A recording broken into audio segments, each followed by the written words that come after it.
Assalamu alaikum. In this video we are going to add the jump for our character. So here if we add a public int jump speed, jump force maybe equal to 1200, you can definitely use the float as well. So float is better, I think, and then we will create a function void update. Okay, we used here the fix update, and here we are using the update function because we want the jump to be instantly done. If we use this same function in the fix update, it will create issues. Sometime jump will happen, sometime it will not happen. Okay, so get button down, and then we can say jump. Okay, and this jump is actually from the input keys inputs. Okay, so add force, and we want to move it up in up direction. Okay, when we apply force, we want it to be up, multiply by jump force and multiply by time dot delta time. Time dot delta time is very important thing, and it should be used frequently. Force mode dot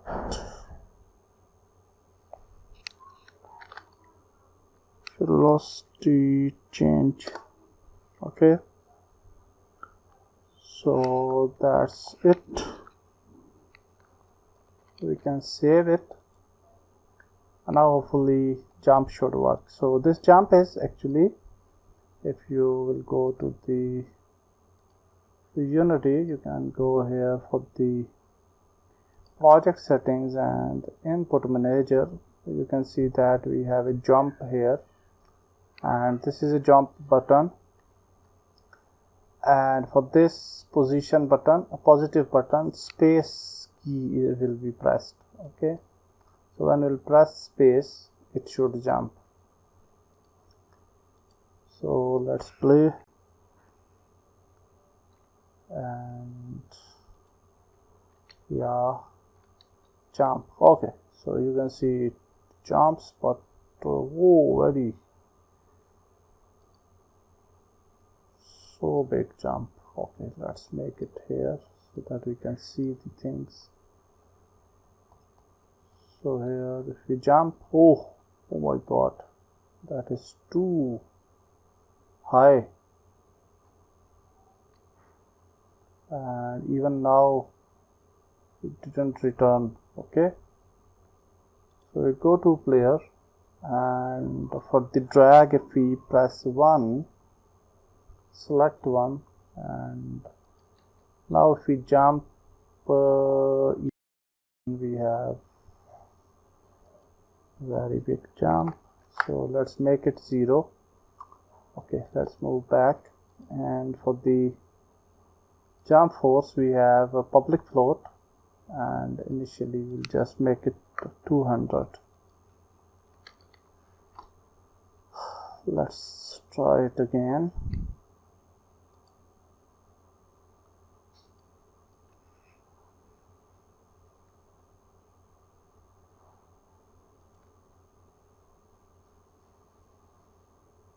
Okay, still very high, and if we make it okay, here you can see, I think we didn't save the script.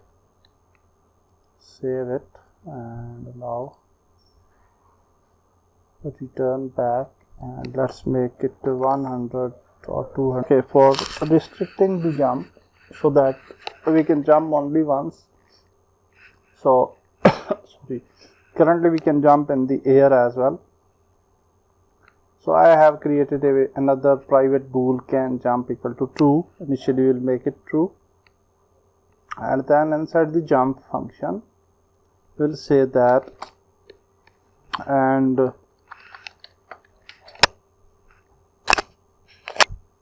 can jump equal to true, then we can only jump. Okay, and then when we jump, actually we will make it false. So can jump equal to false. So now we will give it some duration for next jump. So we'll say start coroutine, and it'll create some timing between jumps. So I would just say jump again coroutine like this, and then definitely we'll create this coroutine. So for coroutine, I enumerator jump again,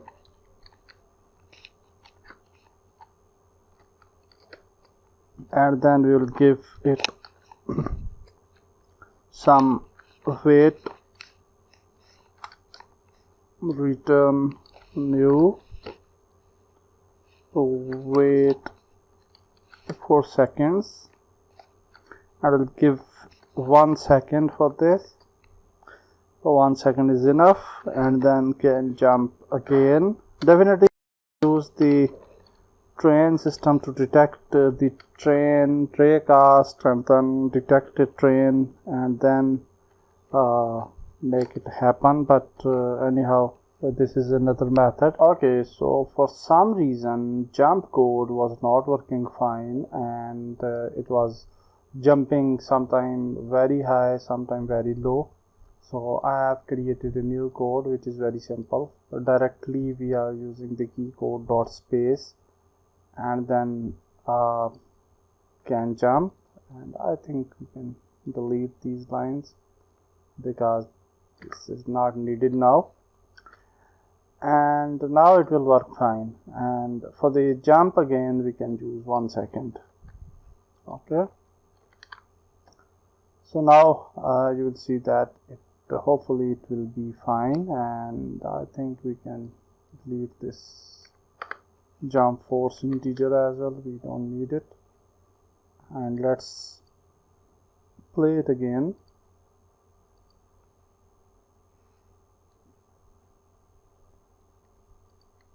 And now you can see that it jumps in a consistent pattern, and we can't jump in air because we have added 1 second time. So yeah, that's great. Now our jumping is good. We can walk, we can right left, rotate, and we can jump as well. That's it for this video. Next video we'll move further. Goodbye.